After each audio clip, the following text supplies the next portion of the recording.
राधे राधे। चलिए अब अपना नेक्स्ट टॉपिक स्टार्ट करते हैं, ज्योमेट्री। इसमें सबसे पहला सब टॉपिक लेते हैं अपन, लाइंस एंड एंगल्स। ठीक, अब इसमें सबसे पहले एंगल्स देख लेते हैं, कितने टाइप के अपन एंगल्स जान सकते हैं। सबसे पहला होता है इसमें एडजेसेंट एंगल्स। अब एडजेसेंट एंगल्स होते क्या हैं? To angles sharing a common arm. To angles sharing a common arm. तो जैसे एग्जाम्पल के तौर पर अगर देखना चाहें तो लेट्स से ये एंगल ए है और ये एंगल बी है। ठीक है, चलो एक लाइन और बना देता हूँ ताकि आपको थोड़ा सा और क्लैरिटी मिल जाए कि ज़रूरी नहीं लीनियर पेयर हो। एंगल ए, एंगल बी और एंगल सी। तो ए एंड बी एडजेसेंट हो गए, बी एंड सी एडजेसेंट हो गए। ठीक है, तो हमने क्या कहा, एक आर्म शेयर करने चाहिए। तो एंगल ए और एंगल के बीच में ये कॉमन आर्म है। लेट्स से ये ओ ए बी सी और ये डी हो गया। ठीक है, तो ओ बी कॉमन आर्म हो गई एंगल ए और एंगल बी की, ऐसे ही ओ सी कॉमन आर्म हो गई एंगल बी और एंगल सी की। तो इसलिए ये एडजेसेंट एंगल्स हो गए। ऐसा भी हो सकता है कि किसी क्वाड्रिलेटरल में आ जाए, ये एंगल ए है, ये एंगल बी है, तो एंगल ए और एंगल बी ये दोनों एडजेसेंट हो जाएंगे। ठीक है, तो आई होप ये समझ में आया होगा एडजेसेंट एंगल होता क्या है। अभी हम थोड़ी बेसिक डेफिनेशन देख लेते हैं हर चीज़ की, ताकि हमें आइडिया लगा रहे बाद में कि हमें जो चीज़ बोली गई है, अगर मैं डायरेक्ट बोल रहा हूँ एडजेसेंट एंगल्स, तो आपके दिमाग में पिक्चर क्लियर होनी चाहिए कि ये कॉमन आर्म की बात कर रहे हैं, दो एंगल्स के बीच में कॉमन आर्म होना चाहिए। ठीक, चलो आगे चलते हैं। अब दूसरा ले लेते हैं हम यहाँ पे, लीनियर पेयर। लीनियर पेयर, अब इसी डेफिनेशन में मैं थोड़ा सा चेंज करूंगा। Two angles sharing a common arm and making a total of 180 degree angle. मतलब एंगल ए और angle B, if angle A plus angle B is 180 and they are adjacent. ये तो कह रहा है शेयरिंग अ कॉमन आर्म, मतलब क्या हो गया, एंगल तो एडजेसेंट हो गए और उनका सम कितना होना चाहिए, 180। तो एडजेसेंट एंगल्स का सम अगर 180 आता है तो क्या कहलाते हैं, लीनियर पेयर। ठीक है, आई होप ये समझ में आया होगा। चलो आगे देखते हैं। चलो अब नंबर 3 देख लेते हैं, vertically opposite angles. Vertically opposite angles.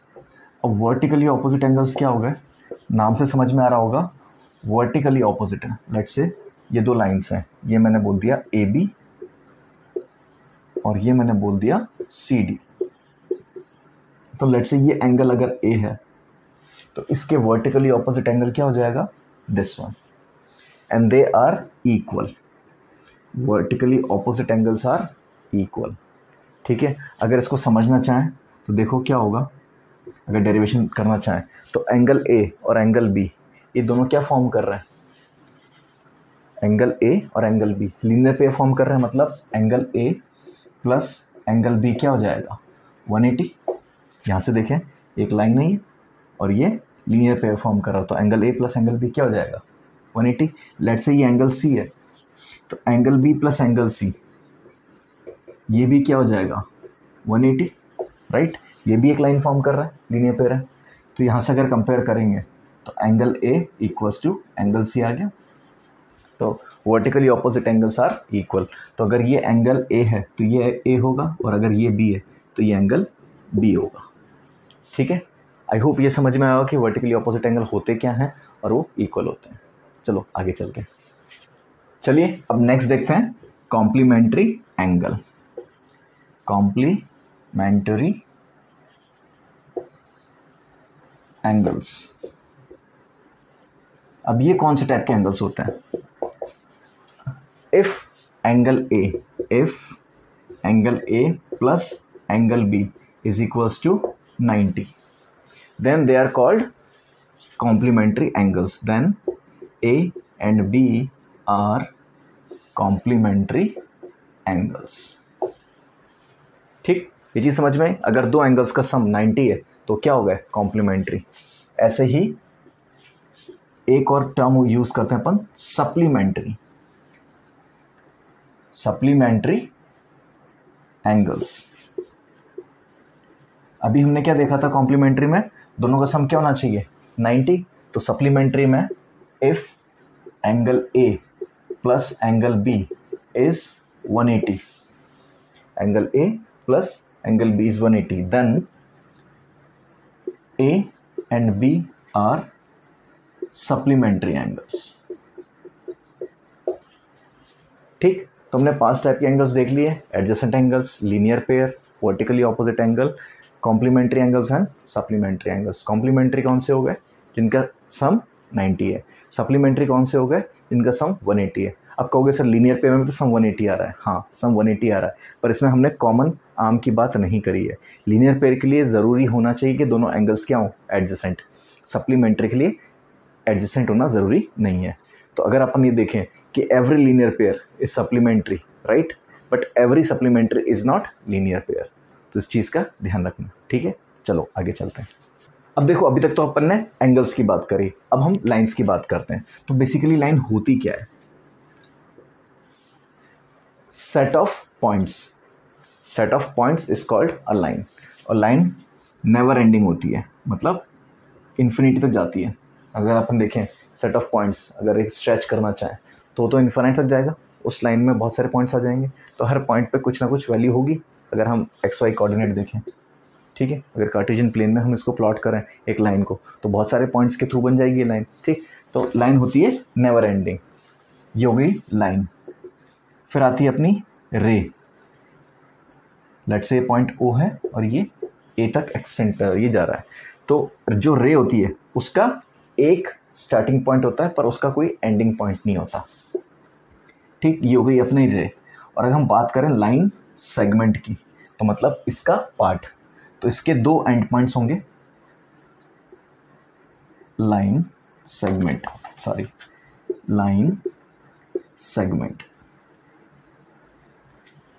तो जिसके कोई भी एंड पॉइंट्स नहीं है वो तो हो गई लाइन, जिसका एक एंड पॉइंट है वो हो गई रे, और जिसके 2 एंड पॉइंट्स हैं दैट इज लाइन सेगमेंट। अपन आम बोलचाल की भाषा में हर चीज़ को लाइन ही बोल देते हैं ना, पर टेक्निकली ये डिफरेंस आता है। ठीक है, बस ये टर्मिनोलॉजी समझा रहा हूँ ताकि आपको याद रहे, और कोई चीज़ एकदम से कोई क्वेश्चन पुटअप कर दे, कहीं इंटरव्यू में आ जाए या फिर कहीं क्वेश्चन आपका MCQ टाइप ही आ जाए, तो उसमें आपको ये चीज़ें बेसिक पता होना चाहिए कि line never ending has no end points, ray has only 1 end point and line segment has 2 end points. इसके बेस पर अगर कुछ क्वेश्चन बनता है तो आप उसको इजीली सॉल्व कर पाओगे। ठीक है, चलो आगे चलते हैं।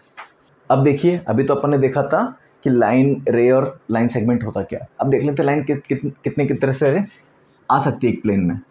एक तो हो गया इंटरसेक्टिंग लाइंस,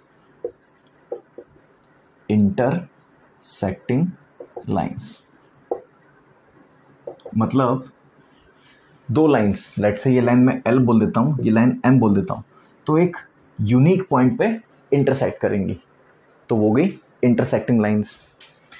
पैरेलल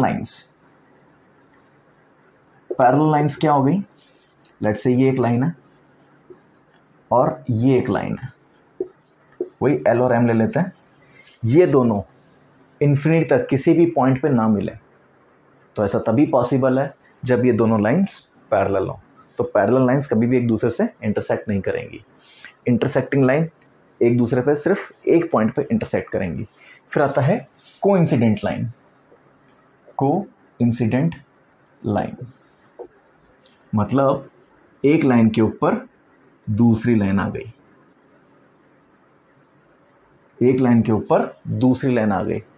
ठीक है, तो ये मतलब बेसिकली क्या कर रहे हैं, एक दूसरे को ओवरलैप कर रहे हैं।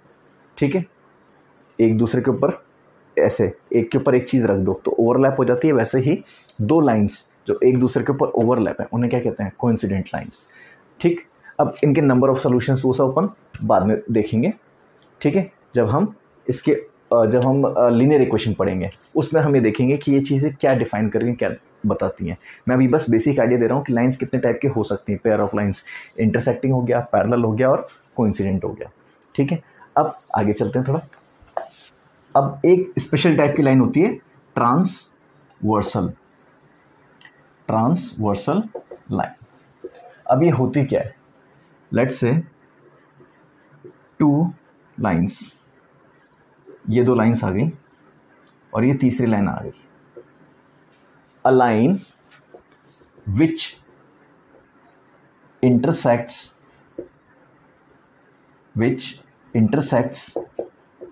two other lines, जरूरी नहीं टू से ज़्यादा भी हो सकता है, two other lines at two distinct points, at distinct points, ऐसे लिख देते हैं, at distinct points is called transversal। अब देखो लेट्स से ये लाइन L है, ये M है, ये N है, तो L को यहाँ इंटरसेक्ट कर रही है और N को इस पॉइंट पे, लेट्स से ये पॉइंट मैं बोल देता हूँ P, ये बोल देता हूँ Q और ये बोल देता हूँ R। तो L इंटरसेक्ट कर रही है P और Q पे रेस्पेक्टिवली M और N को, M इंटरसेक्ट कर रही है L और N को रेस्पेक्टिवली P और R पे, और ऐसे ही N Q और R पे रेस्पेक्टिवली इंटरसेक्ट कर रही है L और M को। तो L इज transversal to M and N, N is transversal to L and M is transversal to L and N। चीज़ समझ में आई कि ये हर लाइन बाकी दो लाइंस के लिए ट्रांसवर्सल है। तो आप कहोगे सर ऐसे तो सारी लाइंस ट्रांसवर्सल होंगी, क्योंकि हमेशा ऐसे इंटरसेक्ट करेंगी, ज़रूरी नहीं है ना। अब देखो एक स्पेशल केस बताता हूँ। लेट्स से ये लाइन L है, ये लाइन M है और ये लाइन N है। अब मैं देखो डेफिनेशन क्या लिखा है, एट डिस्टिंक्ट पॉइंट्स। अभी देखो ये तो कॉमन पॉइंट पे आ गया, ये दो लाइन्स इंटरसेक्ट कर रही हैं जहाँ पे, वहीं पे तीसरी लाइन भी आ गई, तो ये ट्रांसवर्सल नहीं कहलाएगी। ठीक है, समझ में आया कि अपने को दो डिस्टिंक्ट पॉइंट्स पे इंटरसेक्ट कराना ज़रूरी है। ठीक है, चलो आगे चलते हैं। अब देख लेते हैं special case of transversal line. Special case मतलब अगर दो लाइन्स पैरेलल हैं, ये दोनों लाइन्स पैरेलल हैं L और M, तो इन पे एक मैंने ट्रांसवर्सल मारी विच इज़ N। ठीक, तो एंगल्स बना लेता हूँ मैं, angle 1, angle 2, angle 3, angle 4, angle 5, angle 6, angle 7, angle 8। ठीक है, तो अभी देखो 1 and 3 वर्टिकली ऑपोजिट हो गए, 2 and 4 vertically opposite, 5 and 7 vertically opposite, 6 and 8 vertically opposite. ठीक है, जो अब कुछ नई चीज़ें आने वाली वो हम यहाँ देख लेते हैं। 1 and 5, angle 1 equals to angle 5, angle 2 equals to angle 6, angle 3 is equals to angle 7, angle 4 is equals to angle 8। इनको कहते हैं हम करस्पॉन्डिंग एंगल्स, करस्पॉन्डिंग एंगल्स। ठीक, ये दोनों लाइंस पैरेलल हैं, तो एक ट्रांसवर्सल कोई भी तीसरी लाइन मारी है, तो ये एंगल जो इस लाइन के साथ ऊपर की तरफ लेफ्ट में बन रहा है, ऐसे ही इस लाइन का इस लाइन के साथ ऊपर की तरफ लेफ्ट में जो एंगल बनेगा, ये दोनों इक्वल होंगे और इन्हें हम कहते हैं करस्पॉन्डिंग एंगल्स। ये याद करने का तरीका सिखा रहा हूँ कि भाई कैसे देखेंगे करस्पॉन्डिंग एंगल्स, कि ये इस लाइन के साथ एक लाइन, ये दोनों पैरेलल है, जो नॉन पैरेलल लाइन है वो one of the parallel line के साथ लेट्स से एंगल बना रही है इस पॉइंट पे, मतलब ऊपर की तरफ लेफ्ट में, तो ये भी ऊपर की तरफ लेफ्ट में जो एंगल बनाएगी, ये दोनों करस्पॉन्डिंग एंगल्स होंगे। ठीक है, और देखते हैं angle 3, angle 5, angle 3 equals to angle 5, angle 4 equals to angle 6। These are called alternate interior angles, alternate interior angles। तो जब इंटीरियर आया तो एक्सटीरियर भी होगा, तो वैसे ही 1 equals to 7 and 8 equals to 2। So angle 1 equals to angle 7, angle 2 equals to angle 8। These are called alternate exterior angles, alternate exterior angles। ठीक, तो आई होप ये स्पेशल केस समझ में आया होगा। हम सब जगह देखते हैं ट्रांसवर्सल के केस में सब यही बता देते हैं, पर ये एक्चुअली स्पेशल केस है जिसमें दो लाइंस आपकी पैरेलल हो जाती हैं, तो उस केस में corresponding angles, alternate interior, alternate exterior angles, ये हमें बेसिक पता पड़ता है कि भाई ये होते क्या है। ऑल्टरनेट इंटीरियर मतलब दोनों पैरेलल लाइंस के आइदर साइड, ये ऑल्टरनेट इंटीरियर। ठीक, और alternate exterior again either side but in the outside edges. ऐसे ही यहाँ पे। ठीक, आई होप ये चीज़ क्लियर होगी कि लाइंस कौन कौन सी है, इंटरसेक्टिंग हो गई, पैरेलल हो गई, कोइंसिडेंट हो गई। फिर एक ट्रांसवर्सल देख लिया। ट्रांसवर्सल क्या हुआ, जो दो डिफरेंट लाइंस को दो डिस्टिंक्ट पॉइंट्स पे इंटरसेक्ट कर रही हो या डिस्टिंक्ट पॉइंट पे इंटरसेक्ट कर रही हो, सेम पॉइंट पे कर रही होगी दोनों लाइंस को इंटरसेक्ट, तो वो ट्रांसवर्सल नहीं होगी। फिर एक स्पेशल केस क्या हो गया, दो पैरेलल लाइंस है, उनको एक थर्ड लाइन इंटरसेक्ट करिए, तो वो क्या होगी, transversal to both the parallel lines. तो उसमें स्पेशल केस बन गए। तो उसमें एंगल्स देख लिए अपन ने, corresponding angles, alternate interior angle and alternate exterior angle. ठीक है, चलो और कुछ सवाल देखते हैं इसके ऊपर। अब देखो मैं क्वेश्चन क्या दे रखा है, the an angle is half of its complementary angle. तो लेट्स से एंगल ए है प्लस एंगल बी है। कॉम्प्लीमेंट्री केस में क्या होता है, ए प्लस बी 90। तो लेट्स से वो बात कर रहा है एंगल ए की। ठीक है, तो एंगल बी उसका क्या हो गया, कॉम्प्लीमेंट्री। ठीक है, तो an angle is half of its complementary, मतलब A is equals to 1/2 of B. ठीक, या फिर यहां से क्या लिख सकते हैं, B equals to twice of A. Let's say ये इक्वेशन 1 है, ये इक्वेशन 2 है। तो इक्वेशन 2 से मैं b की वैल्यू इक्वेशन 1 में रख सकता हूँ। तो वहाँ पे क्या आ जाएगा देखना, 1 × 2 इम्प्लाइज a की वैल्यू तो एज इट इज लिखी और b की value 2a equals to 90।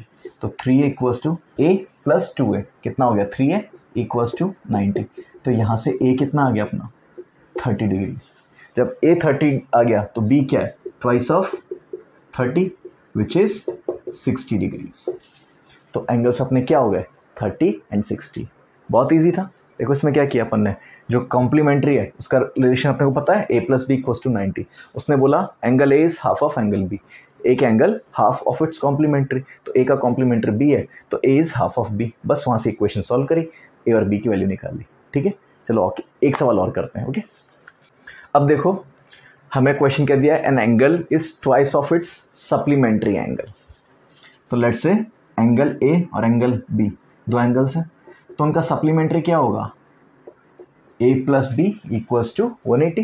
Supplementary में क्या होता है, दोनों का सम कितना होता है 180। तो ये अपन ने एक इक्वेशन बनानी। अब लेट्स से एंगल ए के बारे में बात कर रहा है, angle is twice of its supplementary. तो ए का सप्लीमेंट्री कितना है, b, तो which is twice of b। ठीक है, तो इसको बोल देते हैं इक्वेशन 2। तो यहाँ से अपन 1 and 2 को सॉल्व करें, a की वैल्यू मैं उठा के कहाँ रख रहा हूँ, इक्वेशन 1 में। तो क्या आ जाएगा, 2b plus B equals to 180। So 3b is equals to 180 degrees, means b कितना आ गया अपना 60 डिग्रीज, 180/3। ठीक, अगर b 60 आ गया तो a कितना है, twice of b। So a is equals to twice of 60 degrees which is a equals to 120 degree. तो आई होप दोनों टाइप के क्वेश्चन समझ में आएंगे, सप्लीमेंट्री और कॉम्प्लीमेंट्री। तो क्वेश्चन देख के ऐसे कंफ्यूज मत होना कि हाँ कैसे करेंगे वैसे करें, ऐसे इक्वेशन बना के कर लो ना, ये तो ईजी तरीका, इससे आसान तरीका तो कोई है नहीं। आप इसको कॉम्प्लेक्स बना सकते हो, आपके ऊपर है, पर इससे आसान तरीका कोई नहीं होगा। तो आई होप ये क्वेश्चन समझ में आए होंगे कि इनको कैसे सॉल्व करना है, कैसे अटेम्प्ट करना है। ठीक है, चलो आगे चलते हैं। अब देखो हमें क्वेश्चन क्या देखा है, line L is parallel to M. तो पैरेलल के साइन के लिए देखो क्या लगा रखा है, ये दो एरोस। तो जब भी दो लाइंस के ऊपर इस तरह से एरो आ जाए तो मतलब ये दोनों क्या है, एक दूसरे की पैरेलल।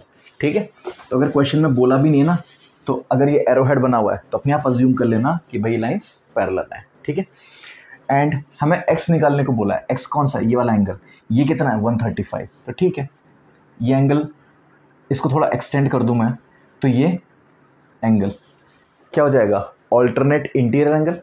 तो ये कितना आ जाएगा 135। ठीक, and 135 and x are what, linear pair. तो x प्लस 135 कितना हो गया 180। तो यहाँ से x कितना निकल जाएगा 45। ठीक, आई होप ये क्वेश्चन समझ में आया। बहुत इजी क्वेश्चन था कि अपन ने क्या किया, दोनों लाइंस को एक्सटेंड कर दिया, alternate interior and linear pair सब यूज़ कर लिया। ठीक है, चलो आगे चलते हैं। अब देखो मैं क्वेश्चन क्या दे रखा है, ये डायग्राम एंड फाइंड x, और कुछ भी नहीं है। सर अब कैसे करेंगे, और तो क्या हुआ, एरो हेड तो दे रखे ना अपने को। ठीक है, मतलब OA is parallel to DE and is parallel to BC। ये तीनों लाइंस पैरेलल हो गए, एरो हेड बना रखा है। ठीक है, तो अपन इसको यूज़ करते हैं। अभी देखो ये अगर 168 है तो क्या इसको मैं कह सकता हूँ, इसका एडजेसेंट एंगल है और लीनियर पेयर फॉर्म करेगा। कैसे, इसको मैंने एक्सटेंड किया, ऐसे और इसको एक्सटेंड किया ऐसे, तो ये जो एंगल है वो एंगल यही आएगा, राइट। अब ये मत कर देना sir angle x equals to 168 ना, ये लाइन और इस लाइन के बीच में, तो इस लाइन और इस लाइन के बीच में जो एंगल होगा दैट इज 168, ठीक है। तो इसका ध्यान रखना। तो ये एंगल और ये एंगल दोनों इक्वल होंगे, तो ये कितना होगा, अगर ये 168 है तो दिस इज 180 माइनस 168, क्योंकि ये दोनों फॉर्म क्या कर रहे हैं, लीनियर पेयर, राइट। तो ये कितना आ गया अपना 12 डिग्रीज। अगर ये 12 डिग्रीज है तो ये कितना आ गया 12 डिग्रीज, ठीक। अब इन दोनों को देखो OA एंड BC, ये दोनों क्या हो गए ऑल्टरनेट इंटीरियर एंगल्स, मतलब 43 will be equals to what x plus 12। देखो ये एंगल OA और इस लाइन के बीच में, तो इस लाइन के बीच में अगर आप इसको एक्सटेंड करोगे, दिख गया ना alternate interior angles. So 43 equals to x plus 12, तो यहाँ से x कितना आ जाएगा अपना 31 डिग्रीज, ठीक। आई होप ये क्वेश्चन भी आपको समझ में आया होगा, ठीक है। चलो आगे चलते हैं। अब देखो एंगल सम प्रॉपर्टी, ये प्रॉपर्टी कहती क्या है, in a triangle sum of all interior angles is 180 degree. ये एंगल्स होगा, एंगल्स इज 180 डिग्री, ठीक है। मैं शॉर्ट में लिखता हूँ, एंगल की जगह ऐसे बना देता हूँ, कौन इतना मेहनत करे, ठीक है। कभी कभी आलस भी दिखाना चाहिए, गणित यूज़ करेंगे ये तो फ़ायदा है कि आप सिंबल्स यूज़ कर सकते हो, ठीक। So in a triangle sum of all interior angles is 180 degree. अब चलो इसको प्रूव करते हैं। ये तो स्टेटमेंट हो गया, हम क्यों माने कि ये सही है। लेट्स से ये एंगल 1 है, लेट्स से ये एंगल 2 है, एंड लेट्स से ये एंगल 3 है। एंगल बना देता हूँ, एंगल 1, एंगल 2, एंगल 3। ये कोई ट्राइंगल है ABC, ठीक। अब मैंने क्या किया, एक लाइन पैरेलल टू BC, एक line let's say PQ parallel to BC मैंने ड्रॉ कर दी, ठीक।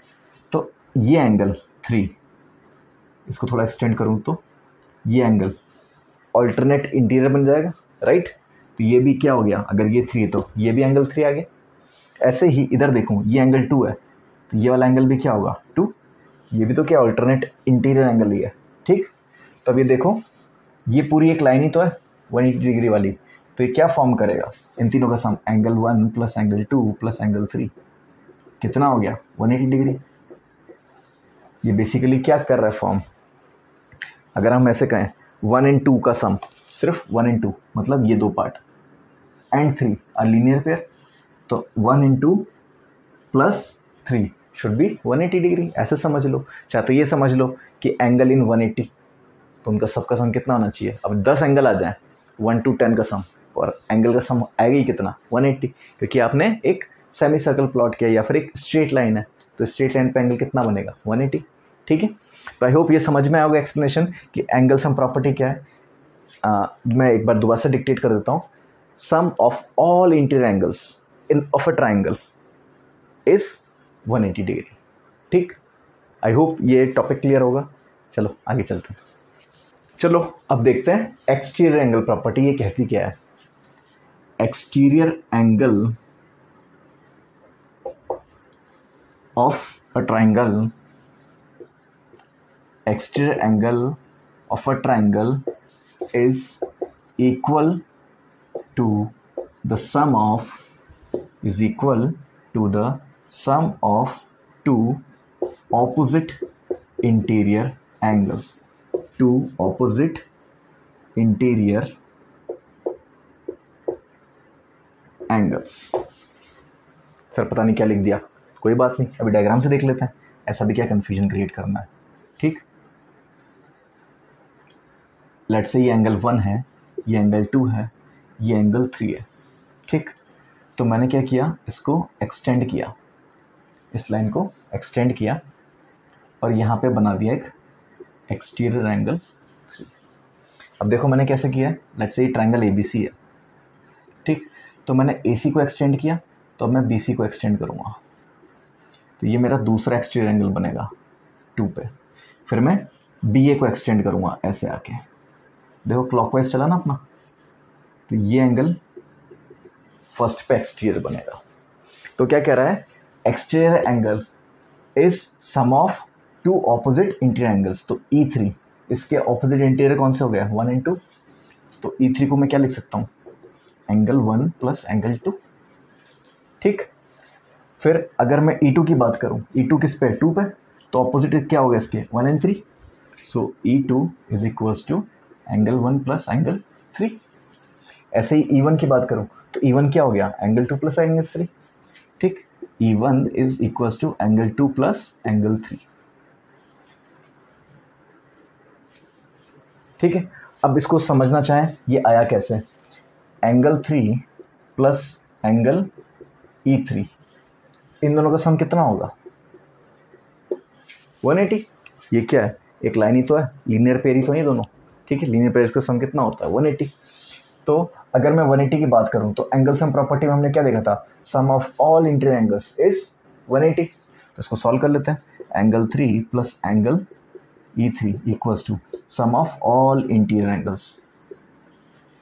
एंगल 3 से एंगल 3 कैंसिल, तो E3 क्या आ गया अपना, एंगल 1 प्लस एंगल 2। ये इसका प्रूफ है कि भाई ये आया कैसे। ठीक है, तो ऐसे अगर अपन ने E3 के लिए निकाला है, E2 के लिए निकाल सकते हैं, E1 के लिए भी निकाल सकते हैं। ठीक, आई होप इतना समझ में आया होगा।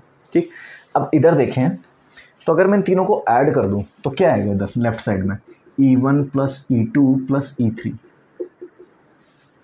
अब यहाँ पे देखो, twice of 1, twice of 2 and twice of 3। तो क्या कह सकता हूँ, twice of angle 1 plus angle 2 plus angle 3। और ये बेसिकली क्या है, sum of all exterior angles, और ये क्या है, sum of all interior angles. तो sum of exterior angles is equals to twice of 1 दर कितना होगा, 180, सो 360।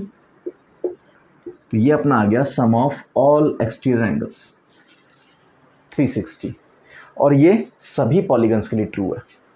ठीक, ये मैं चीज़ बाद में एक्सप्लेन करूंगा आपको, इतना समझ लो, sum of all exterior angles of a triangle is 360 and exterior angles का exterior angle is nothing but sum of two opposite interior angles, और इंटीरियर एंगल्स का सम कितना होता है, 180। तो आई होप ये सारा पार्ट क्लियर होगा कि एंगल सम प्रॉपर्टी क्या है और एक्सटीरियर एंगल प्रॉपर्टी क्या है। ठीक है, चलो आगे चलते हैं। अब देखिए हमें क्वेश्चन क्या दे रखा है, OA BC and DE are parallel, symbol दे रखा है। ठीक, एंगल BOA कितना आ गया, 40, एंड एंगल BDE कितना दे रखा है, 50। ठीक, और हमें निकालना क्या है, एंगल X। तो लेट्स से मैं इस लाइन को थोड़ा सा एक्सटेंड कर दूं, इसको X को बाद में लिख लेंगे अपन। ये पूरा एंगल निकालना है अपने को, बेसिकली क्या निकालना है, DBO। हमें निकालना क्या है, DBO। ठीक, तो अब देखते हैं, अगर ये एंगल 50 है तो ये एंगल कितना होगा, 50, राइट, ऑल्टरनेट इंटीरियर एंगल्स। और अगर ये 40 है तो ये एंगल कितना होगा, 40। ये भी क्या हो गया, ऑल्टरनेट इंटीरियर एंगल्स। तो एंगल DBO क्या हो गया, इन दोनों का सम विच इज 90 डिग्री। ठीक, आई होप ये समझ में आया होगा क्वेश्चन। ठीक है, चलो आगे चलते हैं। अब देखो हमें डायग्राम में क्या पूछा गया है, एक्स एंड वाई। हमें कुछ नोटेशंस दे रखी है, जैसे एंगल ACD कितना हो गया, 35। ऐसे ही एंगल DAC कितना हो गया, 47। एक चीज़ और गिवन है, AB and DC are parallel. एक चीज़ और देखो, ये डब्बा, इसका मतलब क्या होता है, एंगल B इज़ 90, मतलब एंगल ABC इज़ 90। ठीक है, और हमें निकालना क्या, एक्स एंड वाई। चलो ट्राई करते हैं। ये एंगल 35 है and this line is parallel to this. तो this angle and this angle are alternate interior angles, तो दोनों इक्वल हो गए। तो ये कितना आ जाएगा, 35। ठीक, अब देखें angle sum property in this triangle, in triangle ABC। अगर हम एंगल सम प्रॉपर्टी लगाते हैं तो क्या आ जाएगा, 90 plus 35 plus y equals to कितना आना चाहिए, 180। तीनों एंगल्स का सम कितना होगा, 180। तो यहाँ से अगर y निकालना चाहें तो क्या आ जाएगा, 90 प्लस 125 कितना हो जाएगा, 90 प्लस 35 सॉरी इस 125। तो y कितना आ गया यहाँ से, 55। ठीक, हमें एक एंगल मिल गया। अब एक्स देख लेते हैं। एक्स निकालने के लिए ट्राइंगल ए सी डी, इसमें हम एंगल सम प्रॉपर्टी लगा देते हैं। तो इसमें भी सेम चीज़, तीनों एंगल्स का सम कितना होना चाहिए 180। So angle 47 plus angle 35 plus angle x कितना आना चाहिए 180। ठीक, तो यहाँ से एंगल एक्स क्या आ जाएगा 180 माइनस इन दोनों का सम करेंगे तो कितना आएगा 82। ठीक, सो एक्स कितना आ गया अपना 98 डिग्रीज। ठीक है, भले दिखने से नहीं लग रहा हूँ, क्या फ़र्क पड़ता है, अपने को सॉल्व करना आना चाहिए। ठीक है, तो आई होप ये क्वेश्चन भी समझ में आया होगा कि इस क्वेश्चन को कैसे अटेम्प्ट करना है। वही चीज़ अपन यूज़ कर रहे हैं, alternate interior, angle sum property, exterior angle और करस्पॉन्डिंग एंगल्स, बस इसके अलावा अपन कुछ भी यूज़ नहीं कर रहे हैं। ठीक है, तो क्वेश्चन देख के घबराना मत कभी भी कि भाई ये क्वेश्चन कैसे होगा और इस क्वेश्चन में हमसे कुछ गलती हो जाए। कोई बात नहीं, गलतियाँ करो, गलती करोगे तभी सीखोगे, गलतियाँ करना ज़रूरी है। हर बार सवाल सही हो जाएगा तो सवाल बहुत ईजी है, सवाल थोड़ा ट्रिकी होना चाहिए। अगर आप एक बार गलती कर रहे हो, 2 बार गलती कर रहे हो किसी सवाल में, तो समझिए सवाल अच्छा है और वो आपको, जैसे कहते हैं ना अपन कि लोहे को जब तक पीटेंगे नहीं ना तब तक वो जब तक तपाएंगे नहीं और तब तक उसको पीटेंगे नहीं तब तक वो मजबूत नहीं होगा। तो जितना ज़्यादा तपाओगे, जितना ज़्यादा पिटोगे, उतने ज़्यादा मजबूत बनोगे। ठीक है, तो चलिए आइए 2-3 क्वेश्चन और करते हैं। ठीक है, अब देखिए क्वेश्चन में हमें क्या क्या दे रखा है। A B is parallel to C G, line L और एम ए बी को तो एफ पे इंटरसेक्ट कर रही है और सी और डी को ई और डी पे रेस्पेक्टिवली इंटरसेक्ट कर रही है। ठीक है, हमें निकालना क्या है एंगल एक्स। ठीक है, चलो आओ देखते हैं। ये अपने को 70 दे रखा है एंगल और ये 50 दे रखा है। अगर ये 50 है तो ये कितना होना चाहिए 50। Exterior angle property, sorry vertically opposite angle. ठीक है, और अगर इसको देखें ये एंगल 70 है और ये दोनों लाइंस पैरेलल हैं तो ये दोनों क्या हो जाएंगे ऑल्टरनेट इंटीरियर एंगल्स। तो ये कितना आ गया 70। ठीक, तो अगर ये एंगल निकालना चाहे तो ये बेसिकली क्या है, इसी के तो वर्टिकली ऑपोजिट है। देखो इन दो लाइंस के बीच में इधर बना, इन दो लाइंस के बीच में इधर बना, तो ये बेसिकली एंगल क्या है एक्स ही है। तो अब triangle F D E F में, in triangle D E F हम एंगल सम प्रॉपर्टी मार दें तो क्या हो जाएगा x plus 50 plus 70 is equals to 180। तो यहाँ से अपना x कितना आ जाएगा 60 डिग्रीज। ठीक, तो इसमें आपका alternate interior, vertically opposite and angle sum property सारी यूज़ हो गई। ठीक है, तो आई होप ये क्वेश्चन समझ में आया होगा हमने कैसे किया। ठीक है, चलो आगे चलते हैं। अब देखिए हमें क्वेश्चन दे रखा है line A B C D E F, 3 lines दे रखे हैं, इस तरह से वो इंटरसेक्ट कर रही हैं एक दूसरे से। ये एंगल x है, ये 3z, ये 2x, ये 5z, ये y। इसके बारे में नहीं पता ये कौन सा एंगल होगा। ठीक है, तो अब देखें ये एंगल अगर 3z है तो ये एंगल भी तो 3z होगा। ये क्या है वर्टिकली ऑपोजिट एंगल लिख सकते हैं। ठीक, अब देखना ये एंगल इस लाइन और इस लाइन के बीच में, तो ये एंगल, तो क्या ये दोनों भी वर्टिकली ऑपोजिट है। मीन्स हम क्या कह सकते हैं y इक्वल्स टू 2x। ये अपने पास एक इक्वेशन आ गई।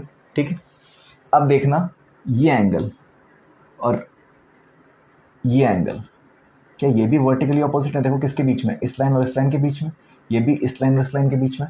तो x क्या आ जाएगा आपका 5z is equals to x। ये इक्वेशन 2 हो गई।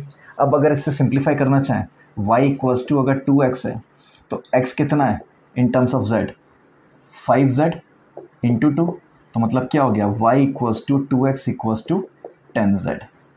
ये अपन बोल देते हैं इक्वेशन 3, क्योंकि अपने को x y z तीनों में कॉमन रिलेशन मिल गया।